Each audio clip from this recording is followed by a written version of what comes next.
A main fault that I see with the traditional golf swing, and that's what's so different here, is I hear a lot about keeping your head still. And a lot of times what happens when you try to really focus on keeping your head still, you can see my spine has actually reversed, or my hips have even slid a little bit.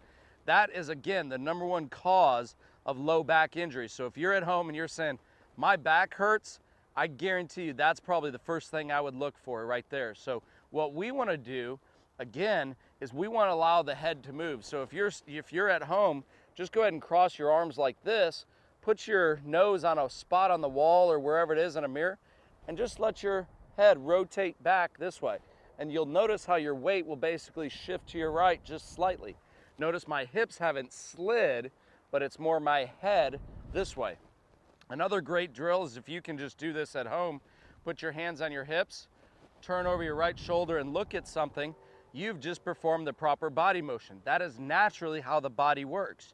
No one's gonna sit here and go, oh, I wanna look behind me. They don't do that. That's not how the body naturally moves. So again, from this position, just turn over your right shoulder.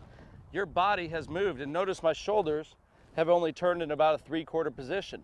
No one is going to put themselves in a position to injure themselves when they're doing a natural motion. So if I turned over my shoulder, that's what I'm going to turn. If I have to turn any more than this, I would actually move my feet.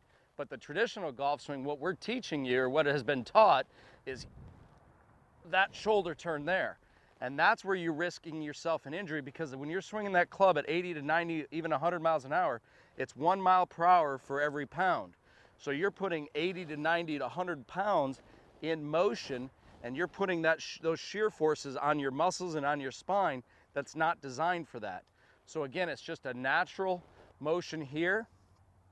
Allow your head to move slightly. Again, what we can do here is just get the left toe up in the air slightly, swing back, and we're in a position where my 3/4 limited turn is right where we want it here. Again, when that toe's up, you'll notice if I try to swing back more, I'm gonna have to plant this foot in order to do it. And that actually just hurts my back just trying to do that. So the toe is up, just a nice little turn. You're wound up behind it. That's gonna allow you to move through to the position that we want on the follow through.